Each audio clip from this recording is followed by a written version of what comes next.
दोस्तों, Nora Fatehi एक Canadian dancer, actor और सिंगर हैं जिन्होंने अपने एक्टिंग करियर की शुरुआत इंडिया में बॉलीवुड मूवी से की थी। अपने शुरुआती टाइम में धीमी शुरुआत होने के बावजूद भी नोरा ने बॉलीवुड में अपनी एक अलग पहचान बनाई। दोस्तों, नोरा फतेही ने अपनी मां के मना करने के बावजूद भी एक्टिंग में कदम बढ़ाए और एक अलग मुकाम हासिल किया। दोस्तों, नोरा फतेही एक इस्लामिक लड़की हैं और इनकी मां इंडिया से थी। दोस्तों, नोरा ने अपने एक इंटरव्यू के दौरान कहा था कि वो दिल से अपने आप को एक इंडियन मानती हैं। तो चलिए दोस्तों, शुरू करते हैं नोरा फतेही की इस मोटिवेशनल स्टोरी को।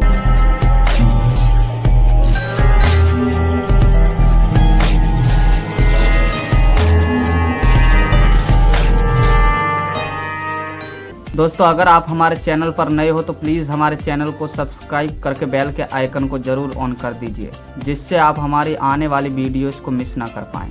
सो फ्रेंड्स, नोरा फतेही की इस कहानी की शुरुआत होती है 6 फरवरी 1992 को, जब इनका टोरंटो, ओंटारियो, कनाडा में जन्म हुआ। नोरा ने अपनी शुरुआती पढ़ाई West View Centennial Secondary School Toronto से पूरी की। इसके बाद इन्होंने ग्रेजुएशन की पढ़ाई यॉर्क यूनिवर्सिटी टोरंटो से की। दोस्तों, नोरा को बचपन से ही डांसिंग का बहुत शौक था, लेकिन बचपन में इनके दोस्त इनके डांस का मजाक बनाया करते थे।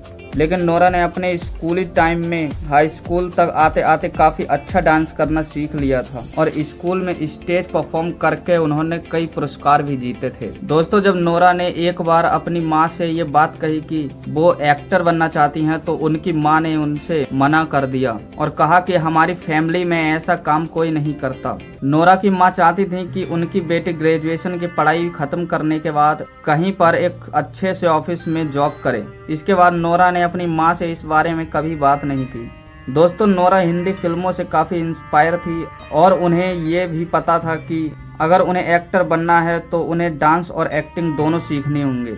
और इसके बाद नोरा अपने कमरे में ही टीवी या इंटरनेट की मदद से डांस और एक्टिंग सीखने लगी। फिर इसके बाद इन्होंने कनाडा में एक एजेंसी ज्वाइन कर ली और इसके जरिए ही ये इंडिया आई। इंडिया आने के बाद इन्होंने कई जगह ऑडिशन भी दिए, लेकिन ठीक से हिंदी ना आने की वजह से इन्हें हर जगह सिर्फ रिजेक्ट ही किया जा रहा था। इसके बाद इन्होंने अपनी हिंदी में सुधार किया और बाद में इन्हें बड़ी मुश्किलों से एक एजेंसी में काम करने का मौका मिला, जिसके लिए इन्होंने कई एड में काम किया। इन एड के लिए एजेंसी की तरफ से इन्हें 20 लाख रुपए दिए जाने थे, लेकिन वो पैसे इन्हें दिए ही नहीं गए।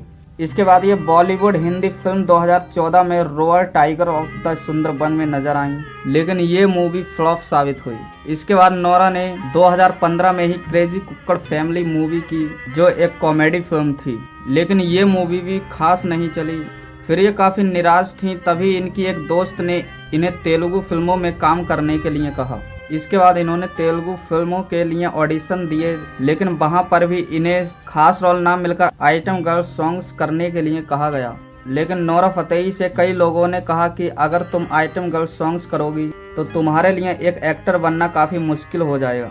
लेकिन नोरा ने सोचा कि कुछ न करने से तो अच्छा है कि कुछ करो। उन्होंने कहा कि हो सकता है शायद ये सॉन्ग्स ही मुझे पता नहीं कहां से कहां ले जाएं। और फिर 2015 में ही नोरा एक तेलुगु फिल्म टेम्पर में नजर आई, जिसमें उन्होंने एक आइटम सॉन्ग्स किया था। और उसी साल ये बाहुबली द बिगिनिंग फिल्म में मनोहरी सॉन्ग में भी नजर आई। और इसके बाद इन्होंने कई फिल्मों के सॉन्ग्स में काम किया, लेकिन इनमें से किसी भी गाने से इन्हें खास पहचान नहीं मिल पा रही थी। फिर सन 2018 में नोरा जॉन अब्राहम की फिल्म सत्यमेव जयते के दिलवर दिलवर सॉन्ग्स में नजर आई और ये सॉन्ग्स अपने शुरुआती 24 घंटे में 20 मिलियन व्यूज पाने वाला सबसे पहला सॉन्ग बना था। और इस सॉन्ग्स की वजह से नोरा फतेही रातों रात स्टार बन गई और अब तक इस सॉन्ग्स पर 1.2 बिलियन प्लस व्यूज आ चुके हैं। इसके बाद इन्होंने 2019 में बटला हाउस मूवी में ओ साकी साकी और मरजावा मूवी में एक तो कम जिंदगानी जैसे सॉन्ग किए, जो सुपर हिट रहे। दोस्तों, 2015 में नोरा बिग बॉस के सीजन 9 में एज ए कंटेस्टेंट भी चुनी गई थी, जिससे उन्हें काफी पॉपुलैरिटी मिली थी। लेकिन ये वहां से 84वें दिन 3 जनवरी 2016 को बाहर कर दी गई थी। इन सब के अलावा नोरा ने कुछ हिट एल्बम सॉन्ग जैसे ना और पछताओगे जैसे भी सॉन्ग्स किए। दोस्तों, अब नोरा एक जानी मानी सेलिब्रिटी बन चुकी हैं और 2020 में वो वरुण धवन और श्रद्धा कपूर के साथ स्ट्रीट डांसर मूवी में लीड रोल करेंगी। तो दोस्तों ये थी नोरा फतेही की कहानी, जिन्होंने एक कैनेडियन होते हुए भी इंडिया में बॉलीवुड इंडस्ट्री में अपनी एक अलग जगह बनाई। तो दोस्तों अंत में मैं सिर्फ यही कहना चाहूँगा दोस्तों, अगर आप भी नोरा फतेही के फैन हो तो प्लीज़ हमारे चैनल को सब्सक्राइब करके बेल के आइकन को ज़रूर ऑन कर दीजिए और साथ में लाइक शेयर एंड कमेंट करना भी ना भूलें। आपका बहुमूल्य समय देने के लिए बहुत बहुत धन्यवाद।